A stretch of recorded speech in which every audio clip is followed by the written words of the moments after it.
महत्त्वाच्या kitchen tips. Chole करण्यासाठी चणे रात्री भिजत घालण्यापूर्वी त्या पाण्यात सोडा घालण्याऐवजी 4-5 वेळा तुरटी फिरवावी. सकाळी चणे उपसून नेहमीप्रमाणे कुकरमध्ये शिजवावे, म्हणजे चणे चांगले मऊ होतात. ताकाची कढी केल्यानंतर कधीकधी फाटल्यासारखी वाटते, तेव्हा 15-20 शेंगदाण्यांची मिक्सरमध्ये पेस्ट करून ताकात मिसळावी. नंतर कढी करावी. असे केल्यास कढी फाटत नाही. पहिली उकळी आल्यावर गॅस बंद करावा. काही भाज्या चिरल्यानंतर हाताला काळे डाग पडतात व ते लवकर जात नाही. भाजी चिरण्यापूर्वी हाताला व्हिनेगर चोळावे. काम झाल्यावर कोमट पाण्याने हात धुवून टाकावे. कोबी शिजवून खाण्यापेक्षा कच्चा खावा. कॅल्शियम भरपूर मिळते. कोबी किसून कोशिंबीर करावी, छान लागते. पेपर डोशाचे मिश्रण मिक्सरमधून काढताना त्यात एक मध्यम आकाराचा कांदा चिरून टाकावा व अर्धी वाटी दुधामध्ये थोडे बेसन घालून त्यात मिसळावे. नंतर हे पीठ आंबवण्यास ठेवावे. त्यामुळे डोसा एकदम पातळ व कुरकुरीत होतो व तव्याला अजिबात चिकटत नाही.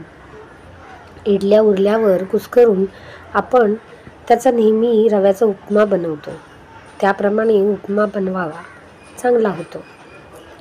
डोसे कुरकुरीत हवे असतील तर तांदूळ व उडीद डाळ 4:1 या प्रमाणात घ्यावी, तर मऊ डोशांसाठी हे प्रमाण 3:1 असे असावे. पुलाव, जिरा राईस किंवा मोकळा भात करायचा असेल तर कुकरमध्ये 1.5 पट पाणी घालून फक्त 2 शिट्ट्या कराव्या. भात फडफडीत होतो. एखादी भाजी किंवा उसळ करताना मसाले डायरेक्ट फोडणीत टाकल्याने चांगला स्वाद येतो, पण पुष्कळदा मसाले करपतात. म्हणून 1 चमचाभर तेलात मसाला घोळून मग ते फोडणीत घातले तर मसाले करपत नाहीत आणि त्याचा स्वादही पदार्थात उतरतो.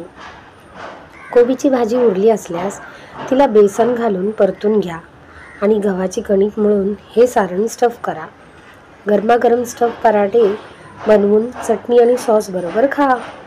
दररोज एकसारखी आमटी खाऊन कंटाळा आला असेल तर त्यात 5-6 पालकाची पाने बारीक चिरून घाला. आमटीला वेगळी चव येईल. कच्चे बटाटे नेहमी हवेशीर जागेवर ठेवले पाहिजेत. प्लॅस्टिकच्या पिशवीत बटाटे ठेवू नये. या व्यतिरिक्त फ्रीजमध्येही बटाटे ठेवणे अयोग्य आहे. बटाट्यांना कांद्याबरोबर ठेवू नये, ते लवकर खराब होतात. कांदे साठवण्यासाठी कोरडी आणि अंधारी जागा योग्य ठरते. भिंतीवरील कपाटात कांदे साठवणे सर्वात उत्तम. कांदे फ्रीजमध्ये ठेवू नये. कांद्यासारखेच लसूण अंधारी, कोरडी आणि थंड जागी ठेवावी. फ्रीजमध्ये कधीही लसूण साठवू नये. बटाटे आणि लसूण एकत्र ठेवू नयेत. टोमॅटो फ्रीजमध्ये न ठेवता बास्केट किंवा काचेच्या भांड्यात हवेशीर जागेवर ठेवावे.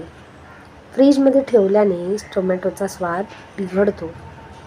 साबुदाण्याची खिचडी करताना मिरच्यांचे तुकडे न घालता मिरचीचा ठेचा घालावा. यामुळे मिरचीचा तुकडा दाताखाली येण्याचा धोका कमी होतो. त्याचप्रमाणे खिचडीला एकसारखे तिखटपणा मिळतो. पालकाच्या भाजीत पुदिन्याची पानं घालून वरून लिंबू पिळल्यास स्वाद वाढतो.